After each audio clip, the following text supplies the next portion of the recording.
Himachal news 24/7। नमस्कार, स्वागत है आपका हिमाचल न्यूज 24/7 में। मैं हूं आपके साथ जितेंद्र पंकज शर्मा।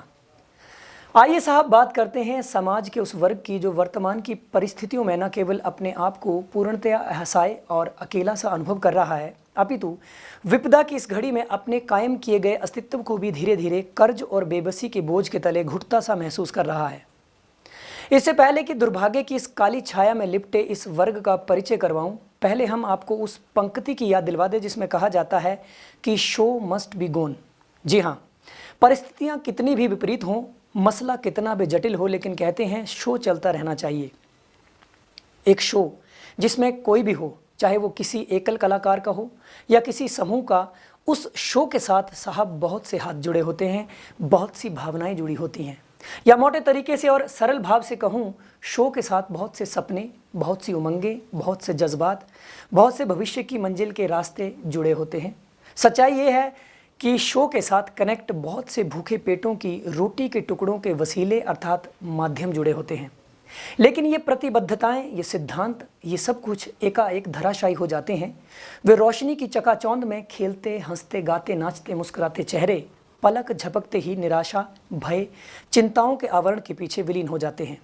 जी हाँ, आज जिस वर्ग की बात करने के लिए हिमाचल न्यूज़ 24/7 आपसे मुखातिब हुआ है, वो वर्ग है शोबिज़ का।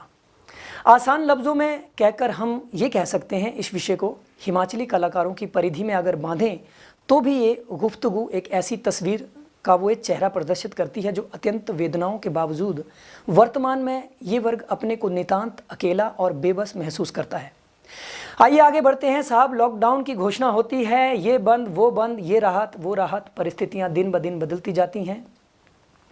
प्रथम, द्वितीय, तृतीय और फिर हम पहुंचते हैं चौथे चरण में। लेकिन कलाकारों के साथ जुड़े साजिंदों, साउंड और डीजे वालों, टेंट हाउस और शामियाना बांधने वालों को कोई आशा नहीं बंधाता।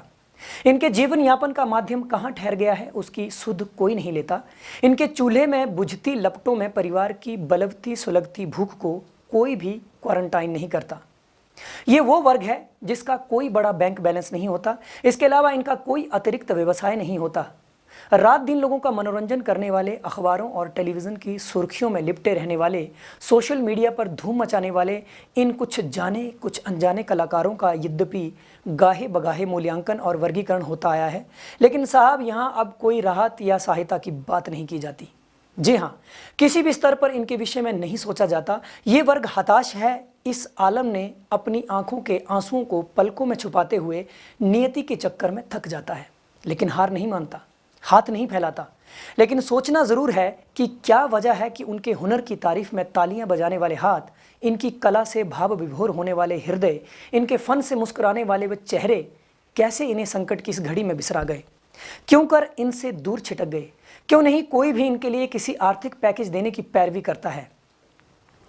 क्यों नहीं कोई संबंधित विभाग के कान तक इनकी आवाज़ पहुंचाता है? हालांकि संबंधित विभागों के पास बाकायदा इनकी डायरेक्टरी को अमली जामा पहनाया गया है। प्रदेश के कुछ समूह एक संबंधित विभाग के पास इन पैनल्ड है, यानी 90% कलाकारों की शिनाख्त करना कोई मुश्किल कार्य नहीं है। अब प्रश्न यही है कि क्यों कोई भी इनकी कला को परिभाषित करने के लिए, इनकी रहनुमाई करने को आगे बढ़ता? साहब, अभी कोरोना भी चलता रहेगा और इसके चलते लॉकडाउन का लंबा सिलसिला शायद यूं ही चलता रहेगा। तब तक क्या इंतजार किया जा रहा है इनकी दुर्दशा की कोई हृदय विदारक तस्वीर सामने आने का? क्या फिर से सांप गुजरने के पश्चात लाठी को पीटा जाएगा? काश हिमाचल में ये स्थिति ना आए। कोई तो इनकी सुध ले, कोई तो इनकी और इनके परिवार, इनके बच्चों की सुध ले। भूख में लिपटे, आशाओं में सने उन चेहरों को कोई तो ढांढस बंधाए। काश कोई तो आगे आए। हिमाचल न्यूज़ 24/7 के लिए ब्यूरो रिपोर्ट।